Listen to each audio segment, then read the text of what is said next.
እንድንችል ልቦናችን አፋችን ይከፈት። ስለ ሁሉ አንተ ተባረክ። በጌታ በኢየሱስ ክርስቶስ ስም አሜን አሜን። እሺ እናመሰግናለን።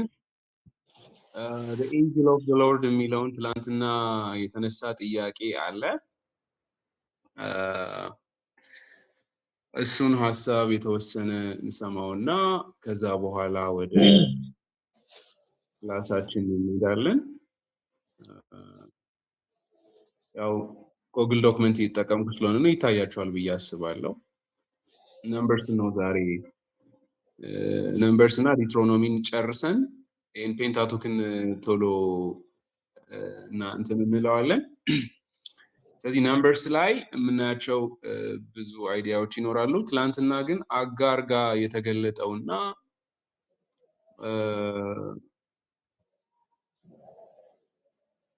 ደግሞ ለአብርሃም የተገለጡት እንዲሁም ደግሞ ለሙሴ የተገለጠው ማን ነው የሚለውን ጥያቄ ተነስቶ ነበረ። ይሄ ብዙ ጊዜ እነዚህ ቦታዎች አከራካሪ ቦታዎች ናቸው። ብዙ የቲዮፍኒ ሪከርዶችን መጽሐፍ ቅዱስ ውስጥ እናገኛለን። ቲዮፍኒ ማለት is an appearance of God, which means God will take a visible form to show himself to people. ቲዮፍኒ የሚለው ዶክትሪን ምንድነው? እግዚአብሔር የሂውመን ፎርም ለእግዚአብሔር የሚቻል የሚሳነው ነገር የለም፣ የሚያቅተው ነገር የለም። ስለዚህ የሂውመን ፎርም ተላብሶ ለሰዎች ይገለጣል የሚለውን ቲዮፍኒ ነው።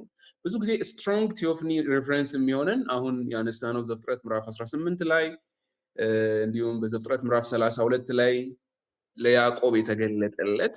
ምክንያቱም የዲያሎጉን ስናጠናው የዲያሎግ ሽፍት አለ። ዲያሎጉ ሽፍት ያደርጋል። በእነዚህ ታይሞች ላይ ዲያሎጉ ሽፍት እያደረገ ይመጣል። ስለዚህ እነዚህ ዲያሎግ ሽፍቶች ሪሊ ኤንጅል ኦፍ ዘ ሎርድ ነው። ይሄ የመልአክ ብቻ ነው ወይ? ምክንያቱም መላእክት በእግዚአብሔር የተፈጠሩ ፍጥረታት እንደሆኑ እናውቃለን። እኛን ለመርዳት እኛን ደግሞ ወደ እግዚአብሔር መልእክት ለማምጣት ሜሴንጀርስ ነው። እርግጥ ትርጉማቸው ራሱ መልአክ ማለት የተላከ መልእክተኛ ማለት ነው። ግን የዛን አውቶሪቲ ብቻ ሳይሆን የእግዚአብሔርን አውቶሪቲ በእግዚአብሔር ቦታ ሆኖ ሲናገር እንሰማዋለን። ስለዚህ ይሄ ኦልድ ቴስታመንት ላይ በተደጋጋሚ የምናገኘው ዘጸአት 13 ላይ፣ ዘጸአት 24 ላይ፣ ማኑሄን በመሳፍንት መጽሐፍ ላይ አንዳንድ ቦታ ላይ ሰው ነው የሚመስለው። ኢቭን አሁን ኢያሱ መጽሐፍ ላይ ኢያሱ ሰው ነው የመሰለው እና ኢያሱ ጠየቀ፣ አንተ ከኛ ወገን ነህ ወይስ ከነሱ ወገን ነህ አለው።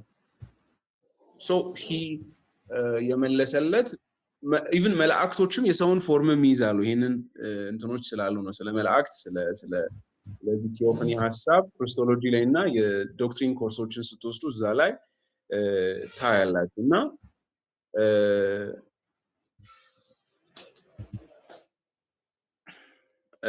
ግልጽ የሆነው ቲዮፍኒ ወይንም ደግሞ እግዚአብሔር በሰው መልክ በሚዳሰስ መልኩ ማረጋገጫ ነክተነው ዳሰነው ያረጋገጥነው ብለው ሐዋርያት የመሰከሩለት የኢየሱስ ክርስቶስ መገለጥ ዮሐንስ ወንጌል ምዕራፍ 14 ላይ እንደሚናገር እኔን ያየ አብን አይቷል ብሎ ኢየሱስ ክርስቶስ እስከተናገረ ድረስ ማለት ነው። እነዚህ ቲዮፍኒዎች የእግዚአብሔርን ግልጠት የሚያሳዩ ናቸው። የእግዚአብሔርን ግልጠት የሚያሳዩ ናቸው። እግዚአብሔር በሰው ፎርም ሲገለጥ ወይንም ደግሞ ሊታይ በሚችል መልኩ ሲገለጥ ማለት ነው። እና በዚህ በዘፍጥረት ምዕራፍ 14 ላይ እና በዘጸአት ምዕራፍ 3 ላይ እንዲሁም በዘፍጥረት 18 ላይ የዲያሎግ ሽፍት አለ እና እኔ ልክ እንደ እግዚአብሔር ሆኖ ይናገራል፣ እንደ እግዚአብሔር ሆኖ መልስ ይሰጣል። ስለዚህ በእነዚህ ክፍሎች ላይ እነዚህ ሰዎች በራእይ አይደለም ያዩት ወይንም ደግሞ የሆነ ቪዥን ወይንም ድሪም አይደለም። እግዚአብሔርን ነው ያዩት። እግዚአብሔርን በሰው ፎርም ሆኖ በዚህ ቴዎፍኒኬሽን ነው ሊመለከቱት የቻሉት። እግዚአብሔርን ያየው ሰው አለ ወይ? ቤዚካሊ መጽሐፍ ቅዱስ እኮ ያንን ይናገራል። you cannot see my face a man shall not see me and live ብሎ በዘጸአት 33 ላይ እግዚአብሔር ለሙሴ ተናግሮታል። እግዚአብሔርን ሊያይ የቻለ ሰውም የለም። ዮሐንስ ወንጌል ላይ የሚነግረን ማንም እግዚአብሔርን አላየውም፣ በቅፉ ያለው አንድያ ልጁ ግን ተረከው ብሎ ነው የሚናገረን መጽሐፍ ቅዱስ። በቅፉ ያለው አንድያ ልጁ ግን እርሱ ተረከልን ነው የሚለው። ስለዚህ በዚህ በዛኛው ላይ በኦልድ ቴስታመንት ላይ ያዩት ታዲያ ማንን ነው ካልን እግዚአብሔር ወልድን ያዩ። እግዚአብሔር ወልድ ነበር ሲገለጥ የነበረው ማለት ነው። ለአብርሃምም ከተገለጡት ሶስቱ ሁለቱ መላእክት ናቸው፣ አንደኛው እግዚአብሔር ነው። ወደኋላ ቀርቶ ያናግረዋል። ወደኋላም ቀርቶ ሲያናግረው እዛ ጋር የሚናገርበት አውቶሪቲ የሚናገርበት ቮይስ በአምላክ ቮይስ ነው እና አሁን በቁጥቋጦ መሃል በእሾህ ቁጥቋጦ መሃል ታየው ይላል የእግዚአብሔር መልአክ ይላል። the angel of the lord ነው የሚለው ብዙ ጊዜ ይሄን ቴዎፍኒ angel of the lord ሲል የእግዚአብሔር መልአክ ብሎ ሲልና መልአክ ብሎ ሲል ዲፈረንስ ስላለው እነሱን ሴንሲቲቭ ሆኖ ማየት ነው እና ወደዛ ቀረብ ሲል እግዚአብሔር ይለዋል። እርሱ ይመለከት ዘንድ እንደመጣ ባየ ጊዜ እግዚአብሔርም ከቁጥቋጦ ውስጥ እርሱን ጠርቶ ሙሴ ሙሴ ሆይ አለ። እርሱም እነሆኝ አለ። ወደዚህ አትቅረብ፣ አንተ የቆምክባት ስፍራ የተቀደሰች መሬት ናትና ጫማህን ከእግርህ አውጣ፣ እኔም የአባት አምላክ የአብርሃም አምላክ የይስሐቅ አምላክ የያዕቆብ አምላክ ነኝ አለው ይላል። ያየው የእግዚአብሔር ኤንጅል ኦፍ ዘ ሎርድ ነው። ያ ኤንጅል ኦፍ ዘ ሎርድ ደግሞ የሚናገረው ነው የአብርሃም አምላክ ነኝ እኔ የይስሐቅ አምላክ ነኝ እያለው ነው። ስለዚህ መልአክ ብቻ አይደለም ማለት ነው። መልአኮችን እንደማይወስዱና በእግዚአብሔር ቦታ ሆነው እንደማያወሩ እነዚህ ቢብሊካል ኤቪደንሶች ያስረዱናል። ስለዚህ በዛ መሰረት ለአጋር የተገለጠላት ምክንያቱም እሷ እግዚአብሔር ነው ያለችው። የሚያየኝን አየሁት ኤልሮኢ አለች። የእግዚአብሔር መልአክ ተገልጦ ነው የተናገራት። ግን ዲያሎጉ ሽፍት ሲያደርግ እዛ ላይ በዘፍጥረት ምዕራፍ 16 ላይ የእግዚአብሔር መልአክ በውሃ ምንጭ አጠገብ በበረሃ አገኛት ይላል። ቁጥር 6 ላይ ምንጩ ወደ ሱር በምትወስደው መንገድ አጠገብ ነው። እርሱም የሶራ ባሪያ አጋር ሆይ ከወዴት መጣሽ? ወዴት ትሄጃለሽ? አላት። እርሷም እኔ ከእመቤቴ ከሳራ የኮበለልኩ ነኝ። የእግዚአብሔር መልአክ ወደ እመቤትሽ ተመለሺ፣ ከእጇም በታች ሆነሽ ተገዢላት አላት። የእግዚአብሔር መልአክ ዘርሽን እጅግ አበዛለሁ፣ ከብዛቱ የተነሳ አይቆጠርም አላት። የእግዚአብሔር መልአክ አላት፣ እነሆ አንቺ ጸንሰሻል፣ ወንድ ልጅ ትወልጃለሽ፣ ስሙንም ኤስማኤል ብለሽ ትጠሪዋለሽ። እግዚአብሔር መቸገርሽን ሰምቷልና እርሱ የምድረ በዳ አህያን የሚመስል ሰው ይሆናል። እጁ በሁሉ ላይ ይሆናል፣ የሁሉም እጅ ደግሞ በእርሱ ላይ ይሆናል። እርሱም በወንድሞች ሁሉ ፊት ይኖራል። እርሷም ይናገራት የነበረውን የእግዚአብሔርን ስም ኤልሮኢ ብላ ጠራች። የሚያየኝን በሆኑ እዚህ ደግሞ አየሁት ብላለችና። ስለዚህ እዚህ ጋር የሆነ ትንሽ ቬግ የሆነ ነገር አለ። ምክንያቱም የሚናገረው መልአኩ ነው ዘንድ በእግዚአብሔር አውቶሪቲ ሆኖ አበዛዋለሁ ዘርሽን እግዚአብሔር እንዲህ ይላል ብሎ ነው። መልአኮች ሲመጡ መልእክት ሲያመጡ ብዙ ጊዜ ያመጡትን መልእክት ነው የሚናገሩት። እንዲህ ተብለሃል ስለዚህ ነው የሚል መልእክት ነው። ግን እንደ እግዚአብሔር ሆነው ሲናገሩ በእግዚአብሔር አውቶሪቲ ሆነው ሲናገሩና የዲያሎግ ሽፍት ሲኖር እዛ ጋር በጥንቃቄ ማየት ያስፈልጋል። ምክንያቱም ቲዮፍኒ ስለሆነ ማለት ነው። ቲዮፍኒ አሁን በጣም ግልጽ የሆኑ ቲዮፍኒዎች በመጽሐፍ ቅዱስ ውስጥ የምታገኙት ኦልድ ቴስታመንት ሪከርድ ላይ በዚህ በዘጸአት ምዕራፍ 30 በዘጸአት ምዕራፍ 24 ላይ ለማኑሄ የተገለጠው ነው። መስዋዕቱን ላይ ይቀበላል፣ ያንን ሁሉ ስርዓቶችን ያደርጋል። መልአኮች ያንን አይቀበሉም፣ ያንን አያደርጉም። እነዚህ ነገሮች አናሎጂዎቹ በራሳቸው ሪማይንድ የሚያደርጉን እግዚአብሔር ራሱን የገለጠበት ቪዚብል በሆነ መንገድ ራሱን የገለጠበት መንገድ ነው ብለን እንደመድመው ሳይሻል አይቀርም። ምናልባት ቲዮፍኒ ላይ ይህንን ስለ መላእክት ወይንም ደግሞ ስለ ኤንጅል ኦፍ ዘ ሎርድ ለአጋር የተገለጠው ለአብርሃም የተገለጡት በሶዶም የሄዱት ኤንጅልስ እንደ መስዋዕትም የተቀበሉ እንደ እግዚአብሔር ሆነው የተናገሩ ኢቭን ከያዕቆብ ጋር የታገለው መልአኩ ታገለው ነው የሚለው። ግን ያዕቆብ ሲናገር ግን እግዚአብሔርን አየሁት አለ። ከዛም እዛ ሄዳችሁ ሆሴ መጽሐፍ ላይ ሄዳችሁ ሆሴ ላይ ይመስለኛል ሆሴ ወይንም ትንቢት እነዚህ ማይነር ፕሮፌትስ ላይ ከእግዚአብሔር ጋር ታግሎ አሸነፈ ይላል ስለ ያዕቆብ ሲናገር ማለት ነው። ሶ ከመልአክ ጋር እንደታገለ ነው የሚናገረው እዛ ጋር። So these passages shows us that while the angel and Yahweh are at times distinguished from each other, so they are with equal frequency and in the same passage merged into each other. So ይሄ merge የሆነ ነገር በራሱ explained መደረግ አለበት። ግን ብዙ ቴዎሎጂያንስ የሚያምኑት እግዚአብሔር በልጁ በክርስቶስ ኢየሱስ በኩል ሲገለጥ ነበር። ስለዚህ ሂውማን ፎርም ነበረው ከዘላለም በፊት ነበረው ማለት ነው። ኢየሱስ ክርስቶስን በሂውማን ፎርም ይገለጥ ነበር፣ ይታያቸው ነበረ ማለት ነው። ስለዚህ ያንን የሂውማን ፎርም ይዞት ነው የሄደው ኢየሱስ ክርስቶስን ወደ ሰማይ ሲሄድ። ግን መጀመሪያ አብርሃም ቀኔን ያይ ዘንድ ተመኘ ብሎ አብርሃምም ቀድሞት እንዳየ ሲናገር፣ ስለዚህ እግዚአብሔርን አይተዋል ማለት ነው። እነ ሙሴ እኮ እግዚአብሔር ፊቴን አታይም ብሎ ከልክሎ የእስራኤል ሕዝብ አንድ ላይ ባሉበት እግዚአብሔርን አዩት፣ ከእርሱም ጋር በሉ እዛ ተሰብስበው ይላል በተራራው ላይ ማለት ነው። እነዚህ ሰባው ሰዎች ወይም ሰባው የተመረጡ ሽማግሌዎቹ ማለት ነው። ስለዚህ ይሄ ነገር የእሱን አውቶሪቲ የዚህ የኤንጅሉ አውቶሪቲ ለዚህ ያክል የሚያበቃው አይደለም። እግዚአብሔርን አይተዋል፣ እግዚአብሔርን አዩ፣ በፊቱም በሉ የሚለው እግዚአብሔርን ነው ወይ ሪሊ ያዩት? ምክንያቱም ማንም እግዚአብሔርን አይቶ በህይወት መኖር አይችልም። እግዚአብሔር አብን አይቶ መኖር አይችልም። ግን እግዚአብሔር ወልድ ቪዚብል በሆነ መንገድ ይገለጥ ነበር። ይሄ ደግሞ ቲዮፈኒ በመባል ይታወቃል። ግን ጥያቄዎች አሉ። so these questions still will remain because who is a theophanic angel? To this many answers have been given by different scholars. Some may say is it the angel is simply an angel with a special commission, but we cannot consider that. If it is only we say it's only the angel, how he speaks with this authority and how can he receive worship? The strong argument is that he is the Logos, a temporarily pre-incarnation or the second person of the Trinity, which each of it is difficult, but the last certainly the most tempting to the mind. So yet it must be remembered that the best, these are only conjectures that touch on a great mystery. So it is certain that from the beginning God used angels in human form with human voice in order to communicate with man. So the appearance of the angel of the Lord with a special redemptive relation to God's people. ይሄ እግዚአብሔር በራሱ መንገድ ሲገልጠው እንደነበረ ነው አንደርስታንድ ማድረግ ያለብን። ስቲል ነው አሁን ኤንጅልስ ይገለጣሉ። መልአክ አየን ይላሉ አይደል አንዳንድ ሰዎች። ስቲል ነው አሁን መልአክ ሊገለጡ ይችላሉ። so the angels are watching us። እግዚአብሔርን በሚፈሩ ዙሪያ መላእክት ይሰፍራሉ ስለሚል መላእኮች አሉ።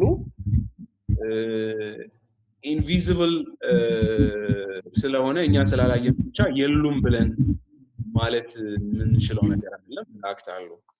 ምናልባት በረከት እዚህ ላይ ተጨማሪ የምታደርጉት ነገር ካለ ሐሳብ ካለ እዚህ ላይ መጨመር ይቻላል። ትናንት የተነሳውን ጥያቄ ግን ያለው ሐሳብ ይሄ ነው። ቀጥታ ወደ ክላሳችን ከመሄዳችን በፊት ምናልባት አዲሽናል አይዲያ ካላችሁ ምናልባት እንደዚህም ሊሆን ይችላል የምትሉት ሐሳብ ካለ ግን በሰው ፎርም ይገለጣሉ መላእክቶች። መልአክ መሆኑንም አሁን ኢቭን ኒው ቴስታመንት ላይ ጴጥሮስ እስኪደናገር ድረስ ከእስር ቤት ወጥቶ ሄዶ ምንም መልአክ መሆኑን ያወቀው ሲሰወር ነው። ስለዚህ ይገለጥ ነበር ማለት ነው። የእግዚአብሔር መልአክ ይገለጣል፣ በሰው ፎርም ይገለጣሉ። እነዚህ መላእክት ሰዎችን መስለው ይገለጣሉ። መልአኮች የሰው ፎርም ነው ወይ ያላቸው? ኖት ኤግዛክትሊ፣ ግን መገለጥ ይችላሉ። ይህን መጽሐፍ ቅዱስ ላይ ክሊር የሆነ ኤቪደንሶች አሉን። ግን እዚህ ጋር ኤንጅል ኦፍ ዘ ሎርድ የሚለው ቴዎፈኒ ነው በእነዚህ ክፍሎች ላይ የምናያቸው። ኢንዲቴይል ግን ክርስቶሎጂ ስታጠኑ እና ሜጀር ክርስቲያን ዶክትሪን ስታጠኑ ትመለከቱታላችሁ ማለት ነው። So if you have any additional ideas, you can add your thoughts here, but if you don't have any additional thoughts, I will proceed to the class sessions. Okay, continue. Okay. Thank you. So today we will see on the book of Numbers, the book of Numbers. In the Numbers መጽሐፍን ነው የምንመለከተው።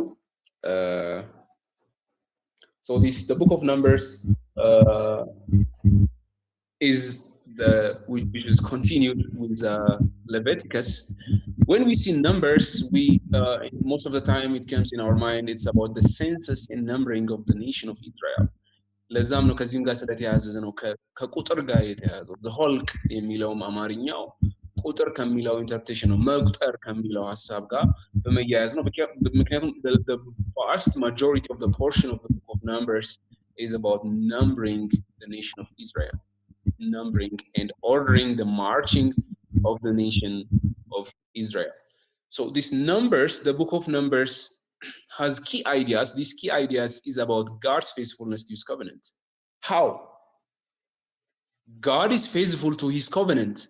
How he is faithful? Because he promised, he gave a covenant to Abraham. He said, I will bless you and you will be as numerous as the stars of the sky and you will be numerous as the sand at the sea of shore. እግዚአብሔር አንተን ዘርህን እንደ ምድር አሸዋ አበዛዋለሁ አለ እና ይሄ ከእስራኤል የወጣውን ህዝብ ይቆጥረዋል እዚህ ጋር መጥቶ 600,000 ይሄም ለውትድርና ብቁ የሆኑ ሌዋውያንን ሳይጨምር ካህናቶቹን ሳይጨምር የሌዋውያንን ነገድ ሳይጨምር ሌሎቹ ነገዶች ብቻ 600,000 ያውም ሴቶችና ህፃናት ሳይቆጠሩ ወይንም ደግሞ አዛውንቶች ሳይቆጠሩ ማለት ነው እግዚአብሔር ኪዳኑን ጠብቋል ከዚህ እንደ አንድ ሰው ከሚቆጠር ሙት ከሆነው ከሳራ ማጽን ነው የሚለው መጽሐፍ ቅዱስ ከዚህ ከአንድ ሰው እግዚአብሔር ይሄንን ኔሽን መስርቷል so this is the faithfulness of God to his covenant. And also there is a divine testing of human motives.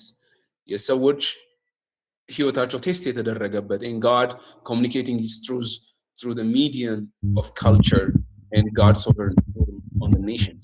You will see different nations here and different parallels that you see in the book of Numbers. So the purpose of the book of Number is to show us that the promises of God, the covenants of God are gradually being fulfilled. So this gradual fulfillment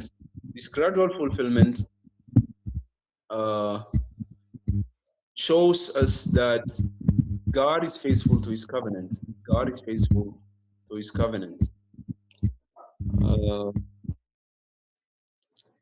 Because these numerous people, they are preparing to occupy Canaan, and simultaneously God is faithful to Israel while they were still rebellious, while still they were murmuring. God's presence and provision are visibly manifested by the pillars of the cloud and at night with fire. In the census shows that the covenantal multiplication. መቁጠርኛ ቁጥር ብቻ ነው የሚመስለን እዛ ጋር እስራኤልን እንዲህ ነው 10,000 ከዚህ ነገድ 20,000 ከዚህ ነገድ አጠቃላይ ተደምሮ 600 ምናምን ሺህ ሲለን it's not only numbering there, they are celebrating the fulfillment of the covenant of God. እግዚአብሔር መልቲፕላይ አድርጎናል እግዚአብሔር አባስቶናል እኛ እንደ ሰማይ ከዋክብት እንደ ምድር አሸዋ በዛ ዘመን ወደ ኋላ ሄዳችሁ 600,000 ሰው ማለት it's like the stars of the sky. እግዚአብሔር እስራኤልን አብዝቶታል ግን እግዚአብሔር እስራኤልን አብዝቶትም they were grumbling, they were refusing to trust God. So the purpose of the book is to show that the delay of blessing, the delay of entering into Canaan. So despite their failure and the loss of many lives, the narrative concludes with Israel's disciplined but restored and ready to enter the promised land. እዚህ ጋር ካርታው ላይ ብዙም ግልጽ አይደለም አከራካሪ ነው ከየት ተነስተው ወዴት ሄዱ የሚለው በረከት ማይክን ሚውት አድርገው የንፋስ ድምጽ ስላለ ይረብሻል እሺ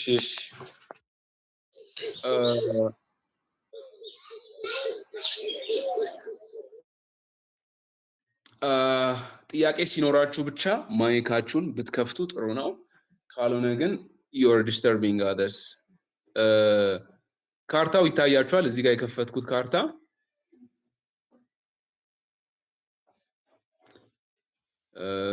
okay yeah I think ይታያል ኮምፒውተሬም ላይ ያየሁት ነው so possible የሆነውን ሩት ዲተርሚን ማድረግ ትንሽ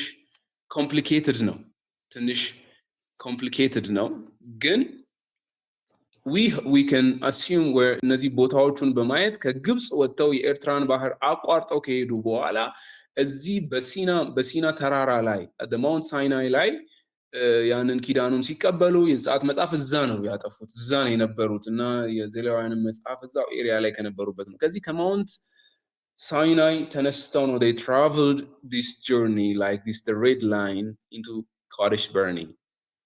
So they stopped there into the Kadesh Barnea or the wilderness of Zin, the wilderness of Zin. So this route, this journey, they were traveling in the wilderness. They were traveling in the wilderness. The name by itself, Numbers, is the English name for the book, but the Hebrew name is Bamidbar.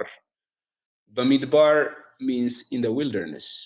Bamidbar means in the wilderness. ከአማርኛ ጋር የተወሰነ ይቀራረባል በሚድባር የሚለው ሐሳብ በምድረ በዳ ለማለት ነው የመጽሐፉ ስም በምድረ በዳ ማለት ነው so they were tested in the wilderness ጉዟቸውን በምድረ በዳ ያደረጉትን ጉዞ ነው ያኛው በደንብ ይገልጽልናል numbers የሚለው ከሴንሰስ እና ከዚህ ከቁጥር ቆጠራ ጋር የተያያዘ ብዙ ሐሳብ ስላለበት ነው so when you see the outline here the book of Numbers shows us from chapter 1 up to 10 it's a census the tabernacle and special legislation it's Israel prepares at Sinai they were at Sinai they were preparing there so there's a census organization in a camp arrangement numbering of the people they are arranging for marching for duties and also the tabernacle offering of dedication offerings in the tabernacle and special legislations and rituals which is the law of purity, the law of restitution, and Nazarites vow. This is also included here. The Passover, cloud of guidance, the silver trumpet. And so they here, the Israel prepared here at Sinai, and they started marching from Sinai to Kadesh, which is yearly unrest. So which starts from chapter 10 to chapter 12. እግዚአብሔር በሰጣቸው ኦርደር መሰረት they started to marching in order በኦርደር ነው በስርዓት ነው በእግዚአብሔር ቤት ውስጥ ነገሮች በስርዓት ነው የሚሆኑት ስለዚህ እግዚአብሔር የስርዓት አምላክ ስለሆነ ነው ለዚህ ነው በቆሮንቶስ መጽሐፍ ላይ ሁሉ ነገር በአግባብና በስርዓት ይሁን ይላል ሐዋርያው ጳውሎስ እግዚአብሔር የሁከት አምላክ ስላልሆነ because he is a God of order a God of peace so they march when they move the departure from Sinai is arranged in tribes they marched using trumpets and also this they started their journey in the order of marching let me show you how they have marched when you see the book it will clearly shows you how they have marched here ብዙ ጊዜ ሲንቀሳቀሱ ደመናው ሲንቀሳቀስ ነው so they don't know when the cloud will move they don't know when the cloud will rest they don't know when they start to move like they don't have schedule we will start to move on tomorrow so the cloud will move or we will start to move next week because the cloud is going to move they don't know even they may stay for weeks or they may stay for months but they march like this when they start the camp and the marching is like this the structure is like this so when they are camping the tent of the meeting is at the center the tent of the meeting is at the center so the direction is on this direction when they march but the tent of the meeting is at the center yesterday we saw that the tent of the meeting the tabernacle was surrounded by the Levites so the Levites here in the four directions they have the Levites they have four sons of four clans of the Levites the Merari the Kohat Gershon and the Kohats also on this side so የሜራሪ እና የቆሃት ዘሮች በዚህ ዙሪያውን ነው የሚከቡት ከዚህኛው የቴምፕሉን ዙሪያውን ከበውት ነው ማንንም ወደዚህ መቅረብ አይችልም ከዛ በኋላ በዚህ ሳይድ የአሴር ዳን እና ንፍታሌም በዚህ በኩል ነው የሚከቡት የሚጠብቁት በዚህ ሳይድ ሆኖ ነው ፕሮቴክት የሚያደርጉት ሙቭ ሲያደርጉም በዛ በኩል ነው then at this side will be God Robin and Simon are on the right side of the tent of the meeting. But in the front, these are Issachar, Judah, and Zabulon, and in the backside is Benjamin, Ephraim, and Manasseh. Judah, Ephraim, and Manasseh, they are warriors. When you see in the all of these tribes are warriors, but Benjamites are very, very diligent warriors, and they left-handed. When you see in the book of Judges, you will see that they are very, very diligent warriors. በጣም ኃይለኛ ተዋጊዎች ናቸው ቤንጃማይትስ። ኤፍሬማውያንም እንደዛው ኃይለኛ ጦረኞች ናቸው። እያንዳንዱ ትራይብ የራሱ እንትኖች ቢኖሩትም ግን ማርች የሚያደርጉት ሲሰፍሩ በዚህ ሳይድ በዚህ አይነት ስትራክቸር ነው የሚቀመጡት። እግዚአብሔር የሰጣቸው ስትራክቸር ነው። ይሄኛው ክላን በዚህ በኩል ይሄኛው ነገድ በዚህ በኩል ይሰፍራሉ የሚለው ነው። ግን ማርች ሲያደርጉ እንዴት ነው የሚሆነው? ማርች ሲያደርጉ ዳይሬክሽኑ ወደዚህ ነው የሚሆነው። ማርች ሲያደርጉ ማለት ነው። So the tabernacle will be guarded by the Levites. It's always at the center. God is the heart of the nation. But the Judean group and the pride of the place in the camp and leads the nation on the march. So the capital letter designates the lead tribe in each of the 4 groups. So here Judah will lead and Reuben will lead here. And here Ephraim will lead and Dan will lead both. So the Asher, Naphtali, Benjamin, Manasseh, they will follow the lead of Ephraimites. So anything if happens, if anything wants to reach or to take the tent of the meeting or the Ark of the Covenant, he need to pass through these 6 clans.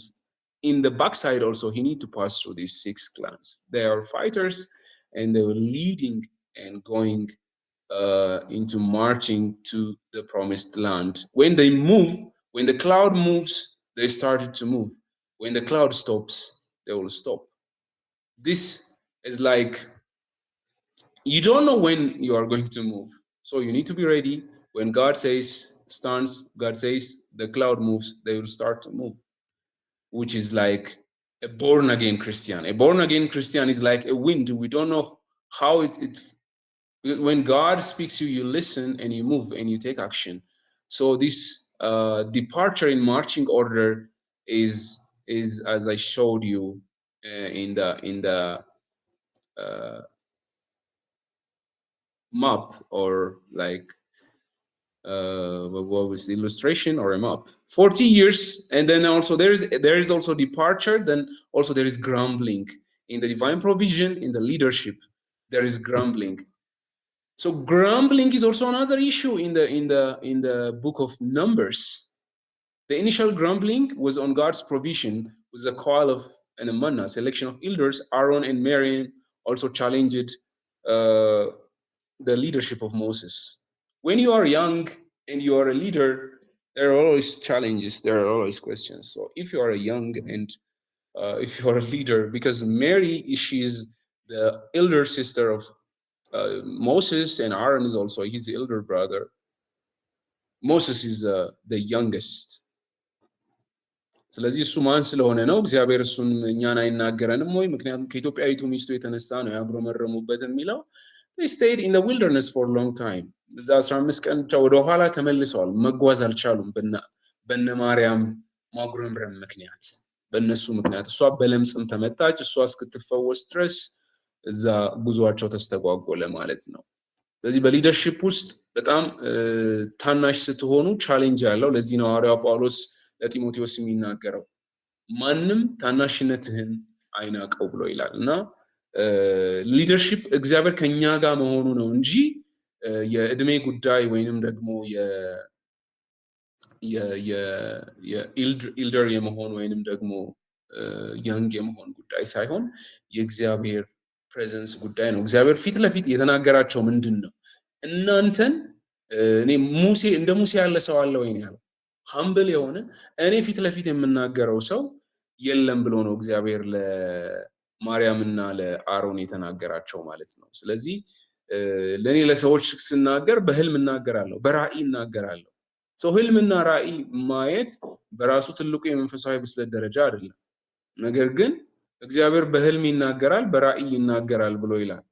ለሙሴ ግን ይላል እግዚአብሔር ፊት ለፊት እናገረዋለሁ ነው የሚለው። እግዚአብሔርን ድምጽ ፊት ለፊት መስማትና ዲዘርን ማድረግ while we are awake በተኛን ሰዓት በራእይና በህልም when we are unconscious የምናያቸው ነገሮች በራሱ ትልቅ መንፈሳዊያን ያደረገን so spirituality በመንፈሳዊነት መብሰል የእግዚአብሔርን ድምጽ መስማት ስንችል ነው while we are awake ነቅተን እያለ ልክ ሙሴ ነቅቶ ፊት ለፊት አናግረዋለሁ ነው የሚለው እግዚአብሔር so እንደሌሎቹ አይደለም ብሎ ነው so there is a murmuring ሌላው murmuring የምናገኘው የነዚህ የሰጠሙት ልጆች ፋሚሊዎች ነው የቆሬ ዳታን ቤተሰብ ነው እነዚህ ቤተሰብ ያመጡትን murmuring እናውቃለን በሙሴ ሊደርሺፕ ላይ የተነሳ ተቃውሞ ነው ከዛ ምዕራፍ 13 እስከ 19 ላይ በቃዴስ በርኔ ላይ ያለውን ሁኔታ ለ40 አመት የተንከራተቱበት ነው ከ13 እስከ 19 ወደ ከነዓን ሳይገቡ እዚህ ጋር ብቻ ቆመው they were staying there and then they delayed ሰላዮች ልከው ሰላዮቹ መተው 12ቱ ሰላዮች ሲመለሱ የሰጡት ሪፖርት አለ ከነዚህ ሪፖርት ተነስተው 10 የህዝቡን ልብ የሚያወርድ ፍርሃት ውስጥ የሚጥል ሪፖርት አቀረቡ ሁለቱ ደግሞ ኢያሱና ካሌብ ልዩ መንፈስ ስለነበረባቸው የህዝቡን እንዴት እንደዚህ ትላላችሁ እግዚአብሔር እንደ እንጀራ አድርጎ ይሰጠናል እና እንውጣ እናሸንፋለን ብለው ተናገሩና እግዚአብሔር ተቆጣ አትገቡማል you will not going to enter the promised land so if you are murmuring the people are murmuring here Miriam and Aaron they are murmuring here if you are murmuring that means you didn't reach the land of Canaan በህይወታችሁ ማጉረምረም ውስጥ ካለን ያጉረመረምን ከሆነን በህይወታችን ውስጥ we are not in the promised land አልገባንም ማለት ነው we are under the wilderness ረበዳ ላይ የተንከራተትን ያለ ነው የነዚህ ሰዎች ማጉረምረም የነዚህ ሰዎች ወደ ኋላ መመለስ የሚያስተምረን ይህን ሐሳብ ነው ሌላው ይሄ በቃዴስ በርኔ ላይ በነበሩበት ሰዓት የሆነው ነገር እግዚአብሔር ፕሪስትሊ ማተሮችን የካህናትን ሪቹዋል ፒዩሪፊኬሽንን በሚመለከት ክሊን አንክሊን ኮንሰፕቶችን እዚህ ጋር ይመጣሉ እግዚአብሔር መልሶ ይናገራቸዋል ከዛ የቆሬ ሪቤሊየን ነው የምናገኘው በዳታን የቆሬና አቢራም this priestly validation ነው ቫሊዴት ያደርጋል ከዛ በኋላ ክህነትን አገልግሎት ነው እዛ ጋር የተቃወሙት የአሮንን ክህነት ነው የተቃወሙት እግዚአብሔር ግን በየምድር ተከፍታ ዋጥቻቸው ነው የሚለው they go to hell while they still are alive በህይወት እያሉ ወደ ምድር ልብ ውስጥ ወደ ሲኦል የወረዱ የመጀመሪያ ሰዎች ናቸው በመጽሐፍ ቅዱስ ውስጥ በህይወት እያሉ በማጉረምረማቸው ምክንያት አሮን ብቻ ነው ወይ ካህን በማለታቸው ምክንያት then in chapter 20 they started marching from Kadesh to the plains of Moab so this key event is the leadership transition Mary was dead there Moses at Sinop at Meribah Aaron's days in succession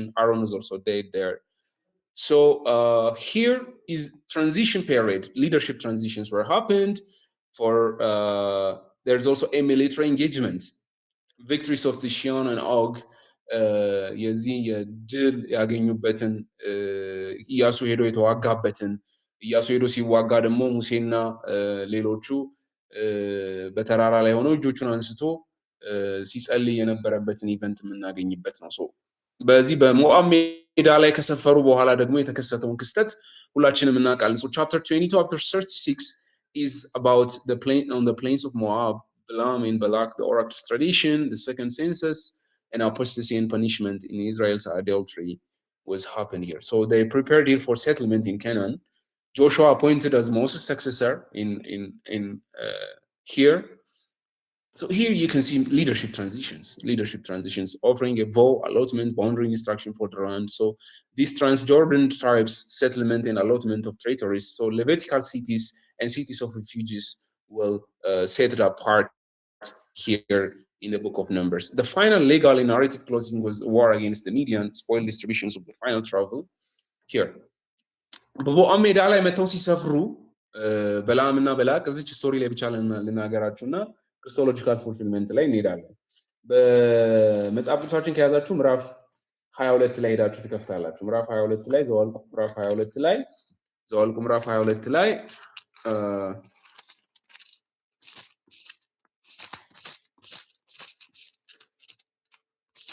ዘዋልቁ ምዕራፍ 22 በሞዓብ ሜዳ ላይ ሀፕን ያደረገውን ነገር ነው ትንሽ ሀሳብ ብቻ እናወራና ከዛ በኋላ እንቀጥላለን። ዘጸአት ምዕራፍ 22 ላይ እስራኤልም ልጆች ተጓዙ፣ በኢያሪኮን ፊት ለፊት በዮርዳኖስ ማዶ ባለው በሞዓብ ሜዳ ሰፈሩ ይልና የሴፎር ልጅ ባላቅ እስራኤል በአሞራውያን ላይ ያደረገውን ሁሉ አየ፣ ብዙ ነበርና ሞዓብ ከሕዝቡ እጅግ ፈራ። ከእስራኤልም ልጆች የተነሳ ሞዓብ ደነገጠ። ሞዓብም የሚዲያምን ሽማግሌዎች በሬ የለመለመውን ሳር እንደሚጨርስ ይህ ጭፍራ በዙሪያችን ያለውን ሁሉ ይጨርሳል አላቸው። በዚያን ጊዜም የሴፎር ልጅን ባላቅ የሞዓብ ንጉሥ ነበረ።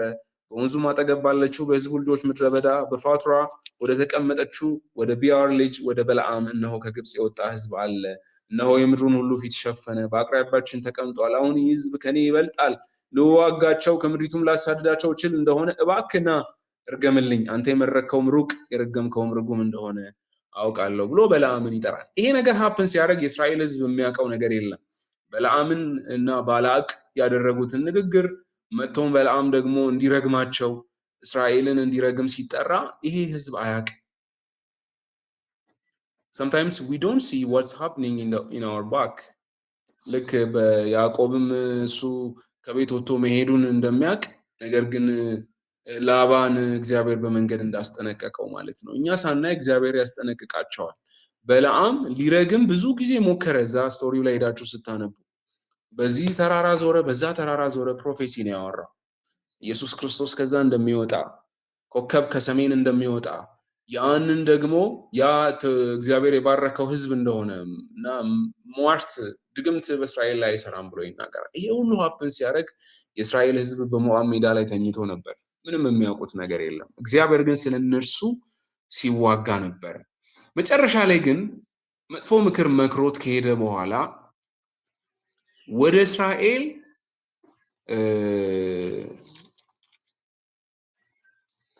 እግዚአብሔር ራሱ ጠላታቸው ከሆነ እግዚአብሔር ያጠፋቸዋል። ስለዚህ በዛ በተቀመጡበት ያመነዝሩ ዘንድ ጀመሩ ነው የሚለው እና እዛ ክፍል ላይ ሄዳችሁ ስታነቡ ስፒሪት ህዝቡን ተቆጣጥሮት የነበረ ስፒሪት ነበረ። ሙቭመንት ነው ያካሄዱት። ሙቭመንት ነው አካሂደው ህዝቡን ያሳቱት ማለት ነው። ኢሞራሊቲ ውስጥ እንዲገባ ያደረጉት።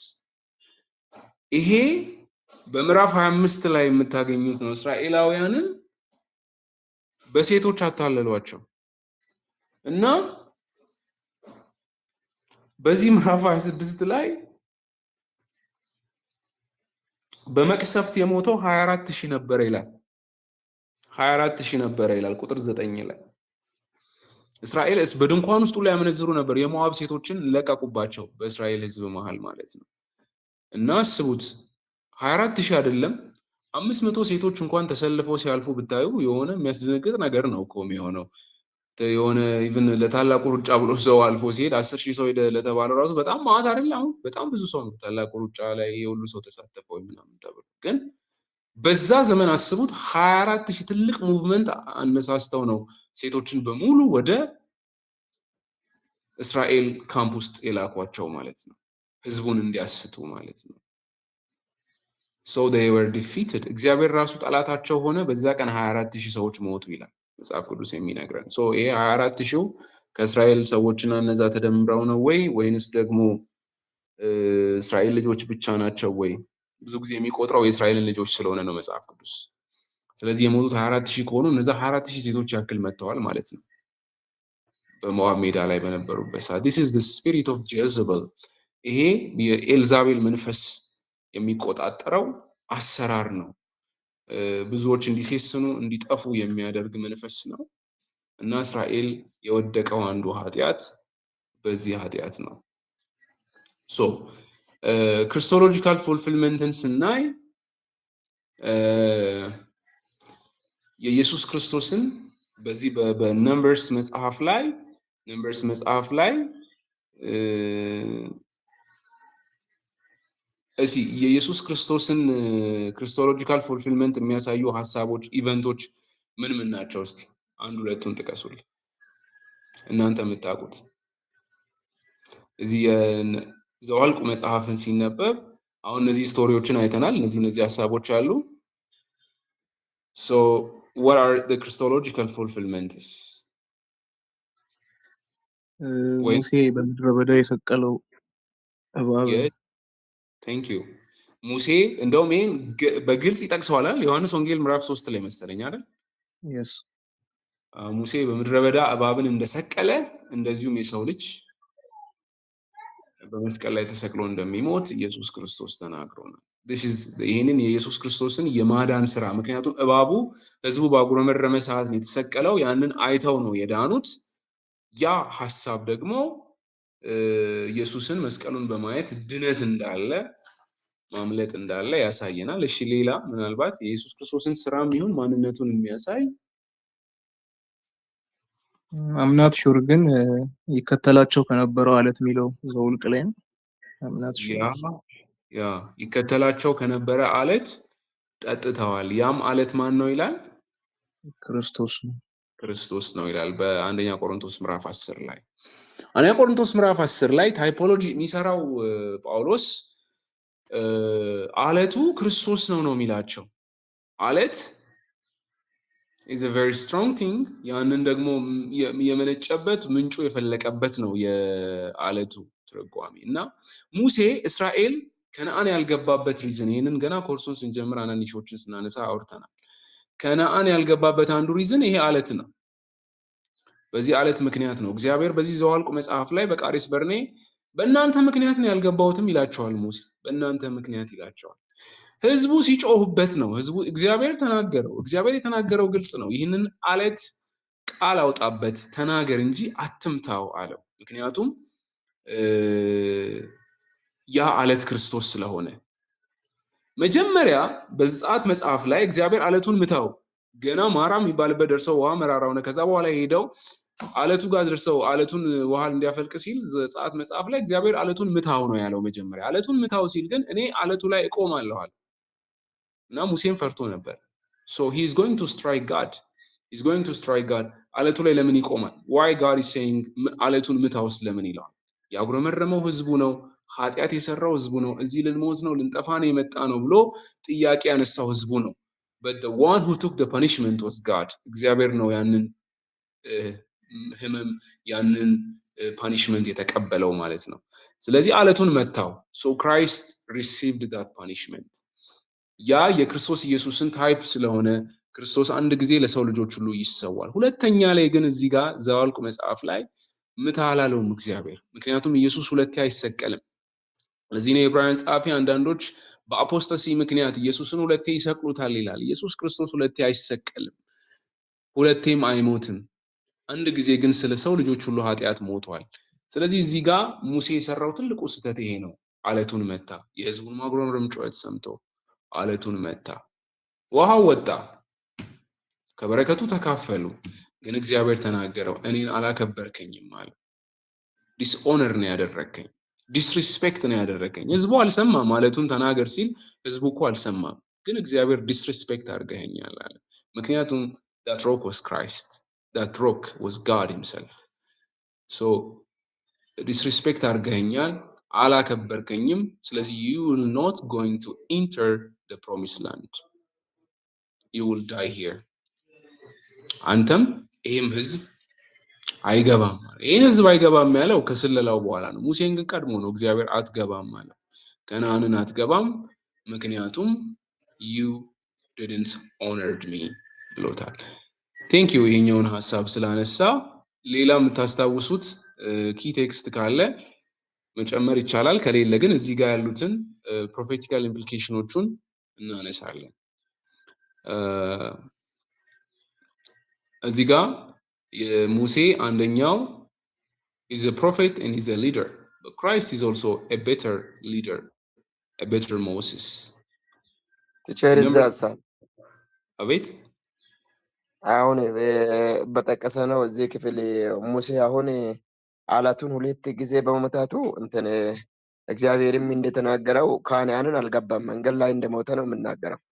አዎ ስለዚህ እዛ እንደ መጽሐፍ ቅዱስ አሁን ሙሴ ካናንን እንዳይገባ እግዚአብሔር እኔ አላከበርክም ብለው ከለከለ። አዎ ከልክሎታል። ሲከለክል አሁን ሙሴ እግዚአብሔርን ካለማክበሩ የተነሳው መንግስተ ሰማያትን አይገባም ማለት ነው ወይስ እዛ ጋር ያልገባው ነገር አለ?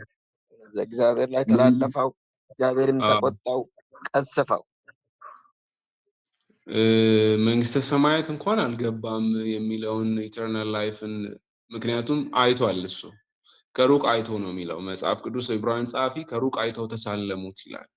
ይህንን ከተማ ናፍቀው ቢሆን በምድር የምናየውን ይህንን ከተማ ብለው ወጥተው ቢሆን ኖሮ ይላል። እና አብርሃምም እኮ አልገቡም ከነዓን። ያ ማለት ሰማይ አልገቡም ማለት አይደለም። እነ ያዕቆብም አልገቡም፣ እነ ዮሴፍም አልገቡም። ከሩቅ አይተው ግን ተሳለሙት ይላል። ዮሴፍ እንኳን ገብቷል፣ አጽሙ እንኳን ገብቷል። አጽሜን ይዛችሁ ሂዱ ብሎ አስምሏቸው አጽሙን ይዘው ሄደው ወደዛ ገብቷል። ግን ፊዚካሊ አልገባም። ሙሴ በምድረ በዳ ነው የሞተው፣ ግን የእምነት ሰው ነው። he was a very giant person. He's a man of faith. He was mentioned in Hebrew chapter 10. He was one of the man of faith. So it's not directly related with entering into the promised land and entering into the heaven, kingdom of God. So ይህንን ዲፍረንሽት ብናደርገው የተሻለ ነው። ሙሴን አትገባም ብሎ ያለው as a type, a shadow ነው ያሳየን እግዚአብሔር። The promised land, Canaan, is not heaven. Again, it's a type of heaven. And the rock is not directly, the rock is not Jesus, but it's a type of Jesus. It's a type of God who received our punishment and he gives us life. እሱ ህመምን ተቀብሎ ምትን ተቀብሎ እፍረትን ውርደትን ተቀብሎ ህይወትን ሰጥቶናል። ውሃ ነው የወጣበት ከዛ ውስጥ is a type of Christ። ግን ሙሴ ገብቷል አልገባም የሚለው ሐሳብ እንኳን ብዙም እንትን ላይለን ይችላል። ኤኒዌይስ አልገባም ካልክ ግን የራስን አርጊመንት ማቅረብ ትችላለህ። አሁን ሐሳቡ ክፍት ስለሆነ ገብቷልም አልገባምም የእግዚአብሔር ዲሲሽን ነው ኦልድ ቴስታመንት ላይ ያለውን ሁኔታ።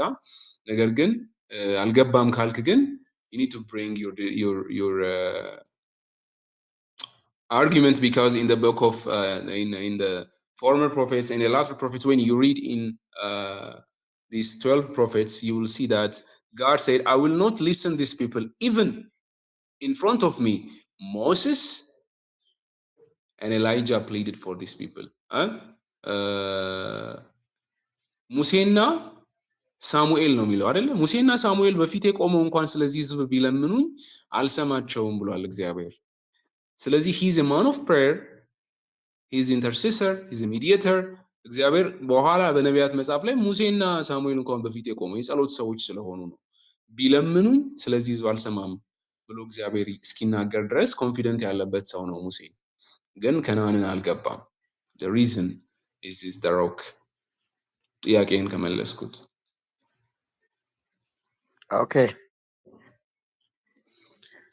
Okay, so Jesus is the true and the better prophet and a leader. በመካከላችሁ ነብይን አስነሳለሁ ብሎ እግዚአብሔር የተናገረውን ዲትሮኖሚ ላይም አለ። ግን እርግጥ ነምበርስ ላይ የምታዩት Jesus fulfills Israel's prophetic leadership expectations. Moses and Joshua, they are authoritative prophets. They are leaders. But they are not the true prophets, that they are not the better leaders. Jesus is the final better leader. ሙሴም ኢያሱም ሁለቱም የኢየሱስ ታይፖች ቢሆኑም ህዝቡን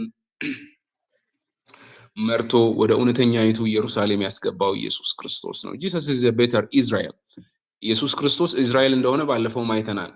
የማቴዎስ ወንጌል እሱን ነው የሚያሳየን። በምድረ በዳ ሄዶ መፈተኑ እስራኤላውያን ለ40 ዓመት በምድረ በዳ ተፈትነው they failed, but Jesus tested for 40 days in the wilderness and he passed the test perfectly by obeying and trusting God, which the type anticipates Christ in the Old Testament is Israel. Jesus is a better Israel. Jesus is the true Israel. Jesus is a better and an intercessor and mediator. As you can see here, the bronze serpent, we mentioned this earlier, and also the Korah episode, Moses pleaded and interceded between this. And the bronze serpent is a type that is like secured forgiveness of sin or secured healing and reconciliation for all at that time. Jesus is a better high priest and a purifier. In Numbers chapter 6, this Nazarite's vow. In Numbers 8, in Numbers 19, purification typologies. These purity consecrations, Jesus is the better high priest. ድካም ስላለባቸው ለሌሎች ስለሚያዝኑና ስለሚሉ እነሱ ክህነታቸው ዘላለማዊ አልነበረም። ስለ ኢየሱስ ክርስቶስ ግን ሲናገር እሱ በድካማችን እንኳን ቢራራልንም እሱ ግን በኃጢአት አልወደቀም፣ ተፈትኖ ንጹህ ነበረ ይላል። የሚያነጻንም እሱ ነው፣ ሊቀ ካህኑም እሱ ነው። Jesus is a better antidote to sin and judgment. ይሄኛው በምድረ በዳ የተሰቀለው እባብ ለጊዜው ያዳናቸው ከዛ የመለሳቸው ነው the bronze servant. But this is a foreshadow of Christ. ኢየሱስ እሱን ያሳየናል። substitutionary atonement እንደሚያደርግልን እንደሚያድነን የሚያሳየው ይሄኛው የዘኍልቍ መጽሐፍ ላይ ምዕራፍ 21 ላይ የምናገኘው የእባቡ የነሐሱ እባብ ነሐሱን እባብ በእስራኤል ላይ እስከ ኪንግስ መጽሐፍ ላይ ሄዳችሁ ታገኙታላችሁ። ነሆሽታን ብሎ ሕዝቅኤል የሚሰባብረው እሱን ነው። ያመልኩታል፣ እዛ አስቀምጠውት እግዚአብሔር የሆነ ነገር ሲሰጣቸው ያንን አስቀምጠው ያመልኩታል። እና እስራኤላውያን በጣም ትልቅ ፕሮብሌም አለባቸው ከዚህ ከጣዖት አምልኮ ጋር በተያያዘ ማለት ነው። Jesus is a better and a true rest and position of promise. Jesus is a true. So in Numbers, he is in the wilderness, delay Israel bared entry into Canaan's, which typify deeper rest and promise position that Christ secures. እነሱ አልገቡ። በዚህ ነምበርስ መጽሐፍ ላይ በምድረ በዳ ነው የቀሩት። ተዘጋጅተው ነው የሚያቆሙ እዛ ጋር። ሌሎቹ እንዳይገቡ ተከልክለዋል። የፕሮሚስ ላንዱን አልገቡም፣ እነዛ ግን ገብተዋል። ሌላኛው የኢያሱ እዚህ ጋር እሱን ጆሹዋ መጽሐፍ ላይ ስንሄድም እናየዋለን። ስሙንም በመሸከም ታይፕ ያደርግልናል። ሌላኛው he's a better foundation for covenant. The organizational covenantal mobilizing structure of Israel points forward to Christ, who constitutes orders and sustains God's people as a holy mission, shaped a community under his sovereign presence. So we are going to see Deuteronomy. If you have any questions, you can ask me now. If you have any questions, you can ask me now.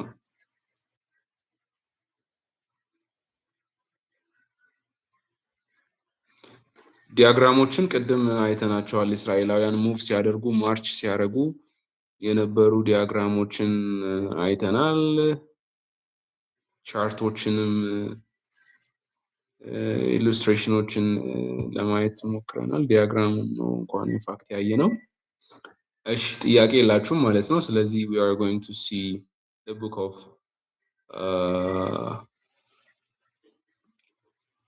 Deuteronomy. The book of Deuteronomy.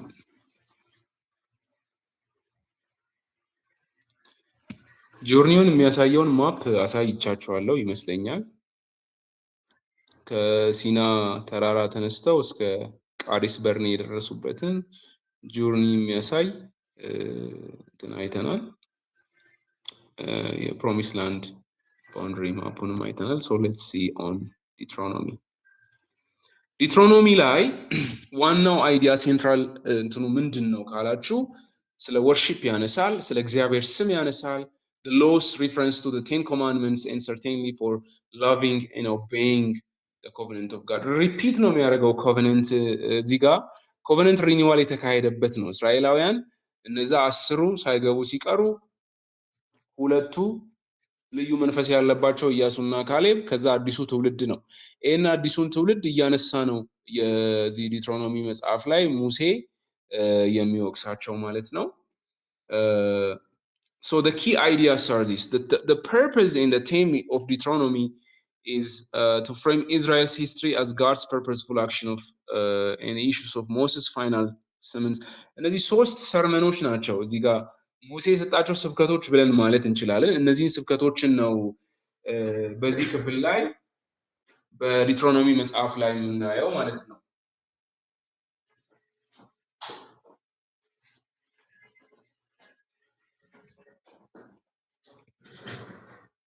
ስለዚህ ዲትሮኖሚ መጽሐፍ የእስራኤልን ሂስትሪ ፍሬም አድርጎ እዚህ ጋር ያስቀምጥልናል። ግን ድጋሚ ነው አንዳንድ ኢሾች የሚተረኩልን እዛ ጋር ዲዩትሮኖሚ መጽሐፍ ላይ ድጋሚ ነው ሪፒት the failurities the past mistakes as a review ከስህተት ተማሩ እያለ ብዙ ጊዜ ከሰዎች ስህተት አለመማር ጉዳት ውስጥ እንደሚከተን የነምበርስ መጽሐፍም ያሳየናል። ማርያምና አሮን አጉረምርመው የደረሰባቸውን ችግር የደረሰባቸውን ጉዳት በህዝቡም ላይ የደረሰውን ጉዳት ያውቃሉ። ነገር ግን እንደገና ዳታን እና አቢሩ እና የቆሬ ቤተሰቦች ደግሞ እንደገና ያጉረመርማሉ፣ በህዝቡ ላይ ያምጻሉ። ከመጀመሪያው ስህተት መማር ሲገባቸው ባለመማራቸው ሰዎች ከሰሩት ሚስቴክስ ባለመማራቸው ምክንያት ስህተት ውስጥ ይወድቃሉ። አሁንም ደግሞ እግዚአብሔር ደግሞ ለህዝቡ ያስጠነቅቃቸዋል። ይኸው የእስራኤል ህዝብ የወደቀው በመሪባ ተፈታተኑኝ ያስጠነቅቃቸዋል። ይህንን ትደግሙታላችሁ ተጠንቀቁ እያለ ነው እግዚአብሔር የሚናገረው። እና የዘዳግም መጽሐፍ ላይ it's like ምን እንደማለት ነው?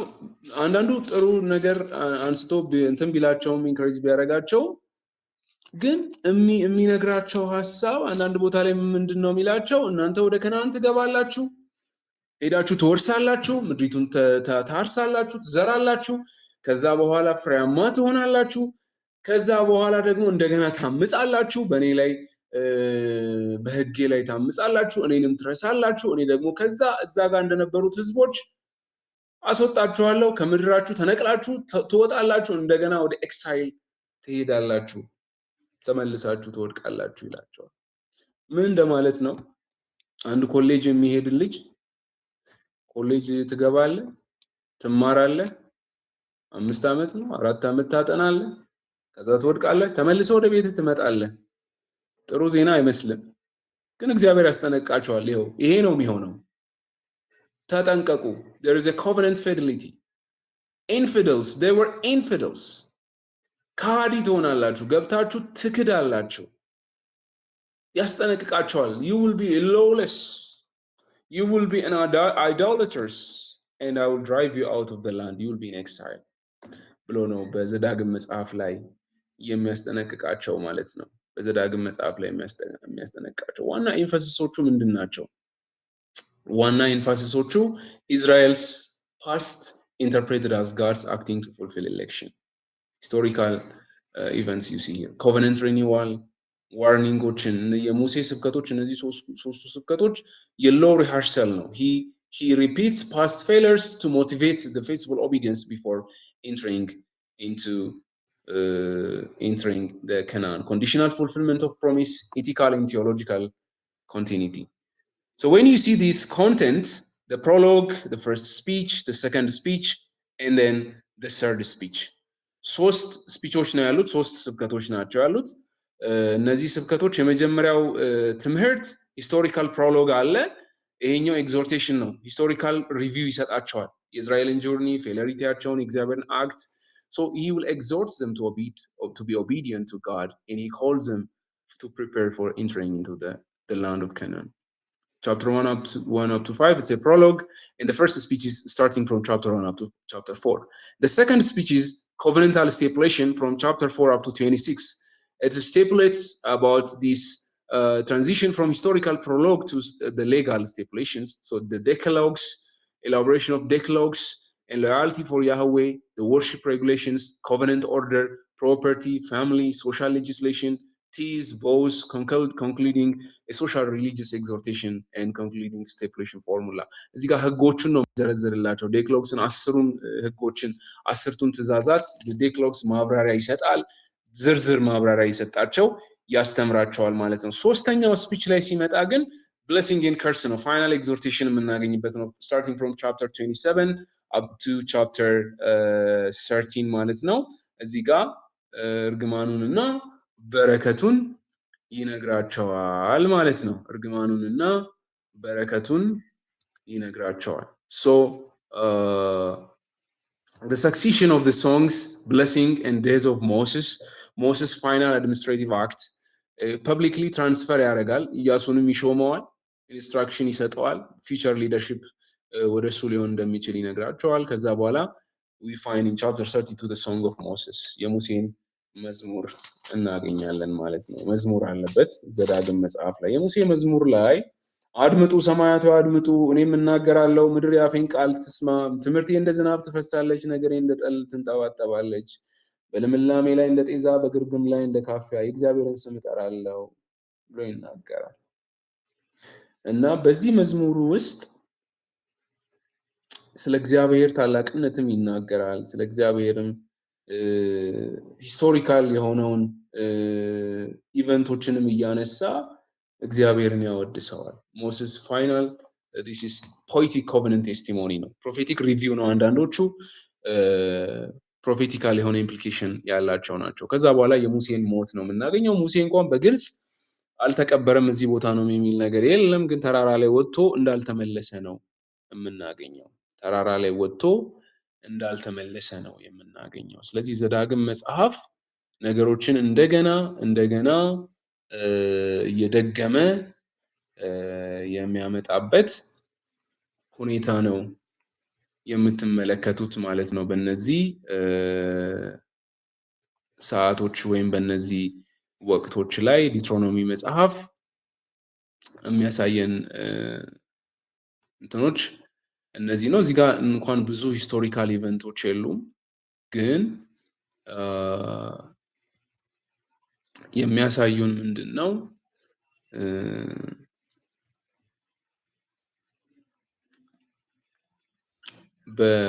በዚህ ሰዓት ላይ ህዝቡን ያስጠነቀቀበትና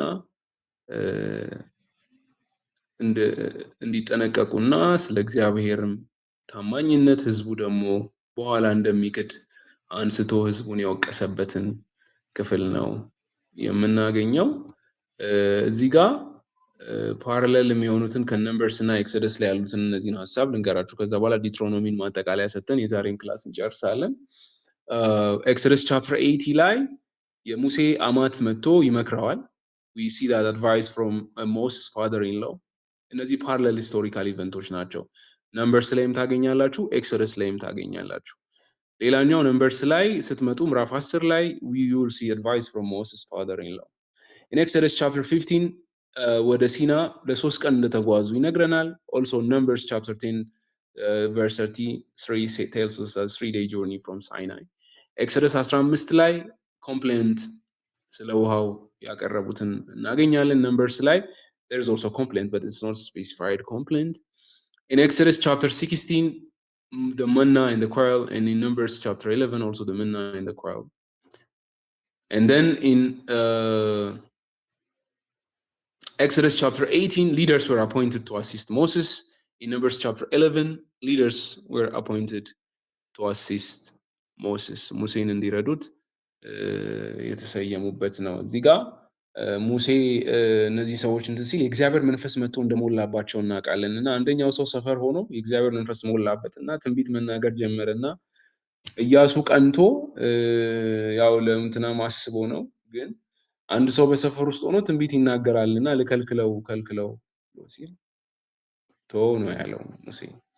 የእግዚአብሔር ፕሬዘንስ እስካለበት ድረስ እግዚአብሔር ከእርሱ ጋር እስከሆነ ድረስ ልክ ኢየሱስ ክርስቶስን በስምህ እንዲህ ሲያደርጉ ሰመን ከልክላቸው እንዳሉት አይነት ነውና ያ ተመሳሳይ ኢቨንት ያለው ሊደርስ አፖይንት ሲደረጉ ነው። ይሄን ተመሳሳይ ኢቨንት እናገኛለን። ሌላኛው ፓራሌል የሚሆንና ሐሳብ ዘጸአት 15 ላይ የማርያምን የውዳሴ ዝማሬ እናገኛለን። ዘኍልቍ 12 ላይ ግን የማርያምን ማጉረምረም የአሮንን አመጽ እናያለን። ዘጸአት 17 ላይ እስራኤል አማሌቅን ያሸነፈበትን ታሪክ እናያለን። ዘኍልቍ 14 ላይ ደግሞ እስራኤል በአማሌቅ እንደገና ይሸነፋል ማለት ነው። ዘጸአት 17 ላይ ውሃው የፈለቀበት ነው። እንዲሁም ዘኍልቍ ላይ እንደገና ውሃው ሁለቴ ነው። እዚህ ጋር ሙሴ አትገባም የተባለበት ኢቨንት ዘኍልቍ ምዕራፍ 20 ላይ ነው የምታገኙት። ዘጸአት ምዕራፍ 32 ላይ ለሌሎች አማልክት የሰገዱበት የሰዉበት ነው።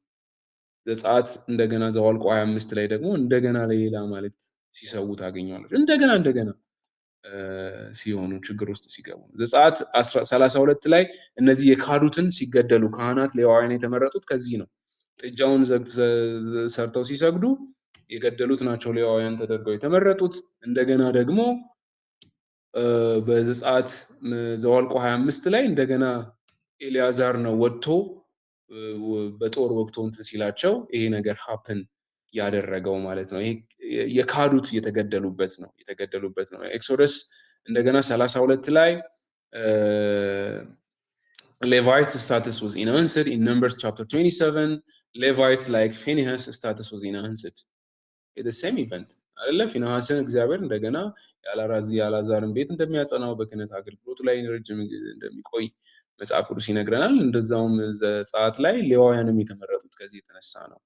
ከዛ ዘጸአት እዛው 32 ላይ በህዝቡ ላይ የመጣው መቅሰፍት እናውቃለን። ዘጸአት ዘኍልቍ 25 ላይ መቅሰፍት እናገኛለን። እነዚህ ፓራሌል የሆኑ ሐሳቦች በዘኍልቍ መጽሐፍ ላይና በዲትሮኖሚ በኤክሶደስ መጽሐፍ ላይ የምታገኟቸው ፓራሌሎች ናቸው። የምታገኟቸው ፓራሌል ኢቨንቶች ናቸው ማለት ነው።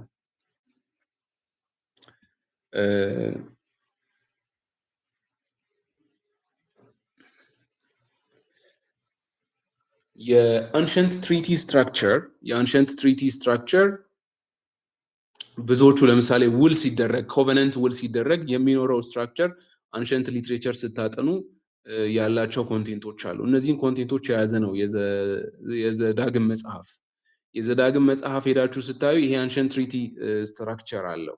የመጀመሪያው ይሄ አንሸንት ትሪቲ ስትራክቸሩ ከምዕራፍ 1 ቁጥር 1 እስከ 5 ፕሮሎግ አለው።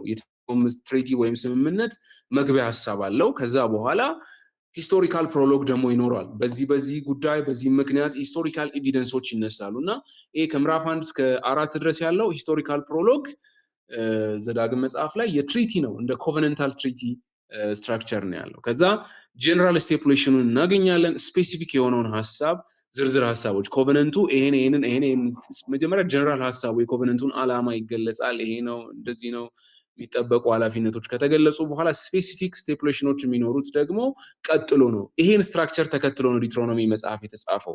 ስፔሲፊክ ስቴፑሌሽኖቹን ከምዕራፍ 12 እስከ 26 ታገኛላችሁ። ከዛ እዛው ኮቨነንት ላይ ኮቨነንቱን ብታፈርሱ ወይም ይሄ የግዴታዎች አሉ አይደለ ልክ ውል ስምምነት ወይም ኤምኦዩ እንደምንለው ሜሞራንደም ኦፍ አንደርስታንዲንግ እንደምንለው ኮቨነንት ግን የአንሸንት ኮቨነንት ስትራክቸር ነው። ይሄ ብሌሲንግ ኤንድ ከርስ አለው። ኮቨነንቱን ብታፈርሱ እንደዚህ ይሆናል፣ ብትጠብቁ እንደዚህ ይሆናል። then document close then the witness is Moses himself in chapter 32 እኔ ምስክር ሆነባቸዋለሁ ብሎ ይላቸዋል። ሙሴም የነዌ ልጅ ኢያሱን የዚህ መዝሙር ቃሎች ሁሉ በሕዝቡ ጆሮ ተናገሩ። ሙሴም ይህን ቃል ሁሉ ለእስራኤል ሁሉ ተናግሮ ፈጸመ። እርሱም እንዲህ አላቸው፣ የዚህ ሕግ ቃሎች ሁሉ ይጠብቁና ያደርጉ ዘንድ ልጆቻችሁ እንድታዙበት ዛሬ የምመሰክርላችሁን ቃል ሁሉ በልባችሁ አኑሩት። ይህ ነገር ሕይወታችሁ ነው እንጂ ለእናንተ ከንቱ አይደለም። በዚህም ነገር ትወርሱ ዘንድ ዮርዳኖስን ተሻግራችሁ በምትገቡበት ምድር ረጅም ዘመን ትቀመጣላችሁ። በዚያ ቀን እግዚአብሔር ሙሴ እንዲህ ብሎ ተናገረ፣ ወደዚህ በኢያሪኮ አንጻር በሞዓብ ምድር በአባሪ ተራራ ውስጥ ወዳለው ወደ ናባው ተራራ ውጣ። ለእስራኤልም ልጆች ርስት አድርጌ የሚሰጣቸውን የከነዓን ምድር ወንድምህንም አሮንን በሆር ተራራ እንደሞተ ወደ ወገኖቹ እንደተከማቸ በወጣበት ተራራ ወጥተህ ሙት ይለዋል ሙሴ። the final witness ነው። ሙሴ ዊትነስ የሚሰጥበት ነው። ምስክሮች ይፈርማሉ። ኤምኦዩ አርጊመንት ላይ እንደምናደርገው ተመሳሳይ የሆነ ስቴፑሌሽን የኮቨነንት ስቴፑሌሽን እዚህ ክፍል ላይ ትመለከታላችሁ ማለት ነው። ዘዳግም መጽሐፍ ላይ እስቲ የምታስታውሱት ኢየሱስ ክርስቶስን ሊያሳይ ይችላል ብላችሁ የምታስቡትን 1-2 ፖይንት ብቻ እስቲ ንገሩኝ። ዘዳግም መጽሐፍ ላይ ካሉት ኢቨንቶች አይታችሁ እስቲ የኢየሱስ ክርስቶስን ስራ ወይንም ደግሞ አንዳንዶቹ ሊደጋገሙ ይችላሉ እስካሁን የመጣንባቸውን፣ ግን እስቲ የምታስቧቸውን ሂስቶሪካል ኢቨንትም ሊሆን ይችላል፣ ሰዎችም ሊሆኑ ይችላሉ።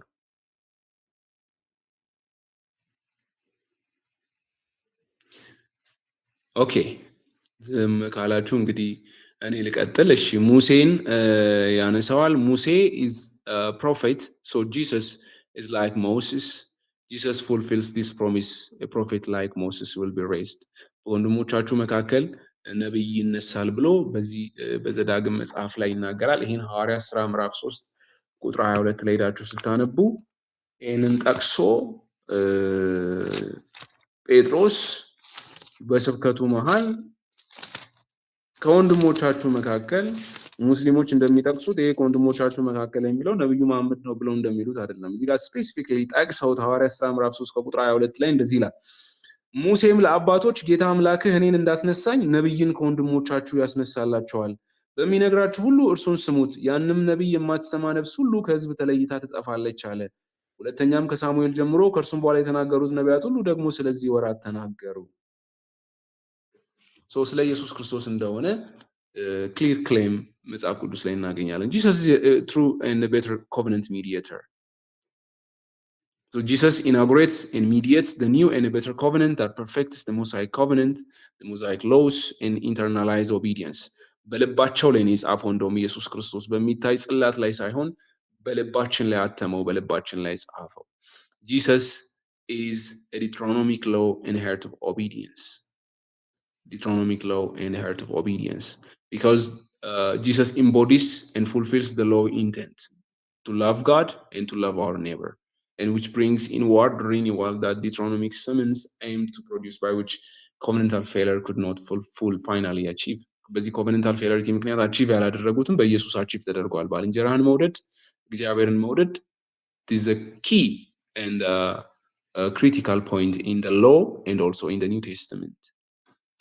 Jesus is also a better king and a better judge. And Jesus is the one who secures the land and the rest. Deuteronomy 12, the blessing and the curse, this claims Jesus secures ultimate fulfillment of Deuteronomy's hope for return, blessing and rest. So Jesus fulfilled and secured this land and this rest. And also, Jesus is a living word, an exemplar of covenant fidelity. Yeah. The people who are infidels, Jesus was an example of covenant fidelity. In Deuteronomy chapter 6, Deuteronomy 31, Torah recitation commissioning, it's that they are expected to be covenant fidels, but they become infidels. The claim is that Jesus is a living Torah in whom God's instruction embodies, and he models perfect covenant fidelity and commissioning of the people. ስለዚህ ይሄንን የሚያሟላልን ሙሴ ሳይሆን ኢየሱስ ክርስቶስ ራሱ ነው። ኮቨነንትን በታማኝነት በመጠበቅ ያሳየን ማለት ነው። This is all about today's class. If you have any questions, you are welcome now. እዚህ ጋር እናቆማለን። ጥያቄም ያላችሁ አይመስለኝም። መጀመሪያ አካባቢ ላይ ብዙ እንትን ስላለን ደክሟቸዋል መሰለኝ። ስለዚህ ጆሹዋን ነው ጥያቄ አለኝ። እሺ የሙሴ ፔንታቱክን መጽሐፉን ኦቶሪቲውን ኩዌስችን ከሚያደርጉ እንትኖች አንዱ ይሄ የዘዳግም መጽሐፍ ነው አይደለ? እሱ ከሞተ በኋላ የተጻፉ የተወሰኑ ቻፕተሮች አሉ። እነሱን እንዴት አድርገን ነው ዲፌንድ የምናደርገው? ከአውተርሺፕ ጋር በተያያዘ ዘዳግም መጽሐፍ እርግጥ ጥያቄ የሚያስነሳ ቢሆንም ሌሎቹም እንደዛው ጥያቄ ይነሳባቸዋል። ዘዳግም ብቻ ሳይሆን ሌሎቹም መጽሐፎች ጥያቄ ይነሳባቸዋል። ምክንያቱም አንዳንዶቹ ናሬቲቮች ሰው እንዴት እንትን ሊል ይችላል? ሙሴ በአብርሃም ዘመን አልነበረም። ሙሴ በያዕቆብ ዘመን አልነበረም። So how could he hears these dialogues and then also writes this? ኦተርሺፕ ላይ ከጥያቄ ቢነሳበትም የዚህ የፔንታቱክስ ወይንም አምስቱ መጽሐፍት ግን we have an evidence from the New Testament መጽሐፍ ቅዱስ ራሱ በራሱ ነው እንትን የሚያደርግልን። ቶራ ብለን የምንለው ወይም ሕግ ብለን የምንለው አምስቱን መጽሐፍት ነው። ከጀነሲስ ጀምሮ እስከ ዲትሮኖሚ ድረስ ያሉት ናቸው ቶራ ወይም ፔንታቱክስ የምንላቸው ማለት ነው። ግን በግልጽ እነዚህ መጽሐፍት የሙሴ መጽሐፍት እየተባሉ ኒው ቴስተመንት ላይ ይጠቀሳሉ። ኢየሱስ ክርስቶስ ደግሞ ሙሴ እንዲህ ብሎ እንዳለ ብሎ ጠቅሷል። በሙሴ መጽሐፍትን አላነበባችሁም ወይ ብሎ ጠቅሷል። ከዲትሮኖሚ ኢቭን ጠቅሶ ከዲትሮኖሚ ተጠቅሶ ኒው ቴስተመንት ላይ ሙሴ እንዲህ ብሎ እንዳለ ነው የሚለው። አሁን ጴጥሮስም እዚሁ በሐዋርያት ሥራ ምዕራፍ 3 ላይ ያለው ምንድነው? ሙሴ ለአባቶቻችን እንዲህ ብሎ ነው የሚለው። ስለዚህ ኦተርሺፕ ላይ ስንመጣ የሙሴ መሞት በራሱ ከኦተርሺፑ ኤክስክሉድ ያደርገዋል ማለት ሳይሆን ግን ኦተሩ እሱ ለምሳሌ ጸሐፊዎች ይኖራሉ፣ ስክራይበርስ ይኖሯቸዋል። ሙሴ ራሱም ስክራይብ እያደረገ ከሆነ ምክንያቱም እሱ በግብፃውያን ዘንድ የተማረ ሰው ነበረ፣ በፓላስ ውስጥ ይኖር የነበረ ሰው ነው። ስለዚህ መጽሐፍ ማንበብ ይችላል። ኢዝ አን ኤዱኬትድ ፐርሰን። ነገር ግን እሱ ከሞተ በኋላ እሱን መጽሐፉን ሊጨርሱለት የሚችሉ ስክራይበርስ አሉ ወይም ጸሐፍት አሉ። ሙሴም በህይወት እያለ ሊያግዙት የሚችሉ ጸሐፍት አሉ። ያንን እንዲጽፉ ሊያስደርጋቸው ይችላል። ክሊርሊ ግን የዘዳግም መጽሐፍ ምዕራፍ 1ን ከፍታችሁ ስታነቡ መች እንደነበረ ኢቨንቱ የት እንደነበረ እና ደግሞ ዘዳግም ምዕራፍ 1ን ሄጄ ላንብብላችሁ። ዘዳግም ምዕራፍ 1 ላይ የሚናገረው ምንድን ነው? ዘዳግም ምዕራፍ 1 ላይ በዮርዳኖስ ማዶ በምድረ በዳ በአረባ ውስጥ በኤርትራ ባህር ፊት ለፊት ይላል። ቦታውን ይጠቅሳል። በፋራን በጦፌል በላባን በሐጼሮት በዲዛሃብ መካከል ሳሉ ሙሴ ለእስራኤል ሁሉ የነገራቸው ቃል ይህ ነው ይላል። ይህንን ቃሉን የተናገረው ማን ነው ማለት ነው? ሙሴ ነው። ሲናገርም ለእስራኤል ሁሉ የተናገራቸው ይልና በሴር ተራራ መንገድ ከኮሬብ እስከ ቃዴስ በርኔ ድረስ የ11 ቀን መንገድ ነው። በ40ኛው ዓመት በ11ኛው ወር ከወሩም በመጀመሪያው ቀን ሙሴ በሐሴቦን ተቀምጦ የነበረውን የአሞራውያን ንጉስ ሲሆንን በአስታሮት በኤድራይም ተቀምጦ የነበረውን የባሳንን ንጉስ አግን ከመታ በኋላ እግዚአብሔር ስለነርሱ ያዘዘውን ሁሉ ለእስራኤል ልጆች ነገራቸው። በዮርዳኖስ ማዶ በሞዓብ ምድር ሙሴ እንዲህ ብሎ ይቺን ህግ ይገልጥ ጀመረ ይላል። እሰ ፕሪቺንግ እንደውም ሰርመን ነው የሚባለው። ሙሴ ራሱ ሲናገር የነበረውን ሰርመን ነው ሪከርድ የተደረገው ማለት ነው። ልክ ዩቲዩብ ላይ እንደሚለቀቅ ስብከት በሉት። ስለዚህ ሙሴ ሲሰብክ የነበረው ነው። ግን ስፔሲፊካሊ እንደውም ዲትሮኖሚ ግልጽ አድርጎ ቦታውን እየተናገረ እንደነበር፣ ስፍራውን፣ ቀኑን፣ ዓመተ ምሕረቱን፣ ወሩን በደንብ አድርጎ ግልጽ አድርጎ ያስቀምጣል። እና የሞዛይክ ኦተርሺፕ ላይ ትልቁ ዲፌንድ የምናደርግበት አንዱ የኒው ቴስተመንት ኤቪደንስ ነው።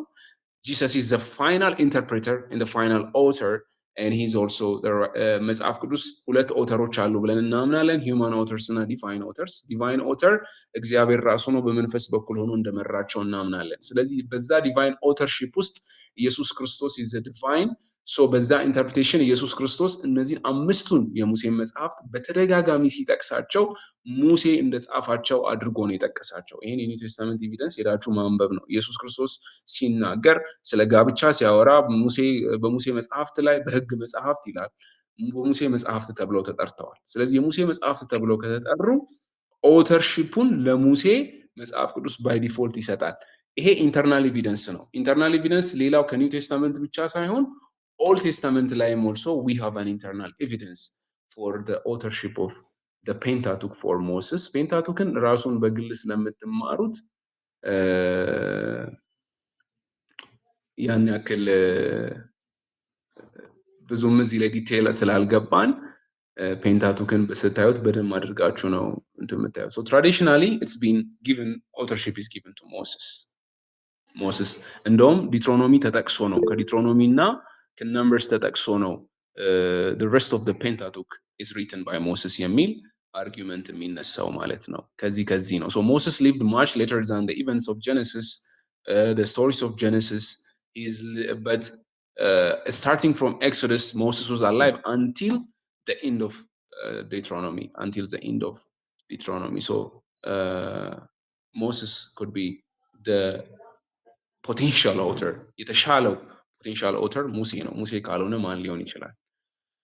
ምናልባት ጥያቄን ከመለስኩት አይ ዶንት ኖ። ተመልሶ እሺ፣ እንዳሻው ጥያቄ አለ? ፒቸር በጣም ጥሩ ጊዜ እያሳለፍን ነው። አይ ቲንክ ልጆች ያኛዎቹም የሚረዱት ነገር ነው። ግን የተወሰነ አሁን ከዚህ ከትምህርቱ ወጣ ያለ ሌክቸር ኖት እንትኑ ጋር ያለው አሁን እየተማርን ያለነው እንትኑ አልመሰለኝም። ፈልጌ ሀሳቦችን እያጣው ስለሆነ ምን አልከኝ? ሌክቸር ኖቱ አሁን እየተለጠፈው እንትን ያረከው አታች ያረከው ይሄኛው አልመሰለኝም። ምክንያቱም ሌክቸር ኖት 2 ይላል ያለው እንትኑ ጋር ያለው ኦኬ ኦልድ ቴስተመንት ሰርቫይ የሚል አለ። የተለያዩ እንትኖች አሉ። ሲለባሱ ምናምኑ አለ፣ ግን እንትኑ የለም። ሌክቸር ኖቱ ጋር ጥያቄ ልክ ነው እንዳሻው ያነሳው።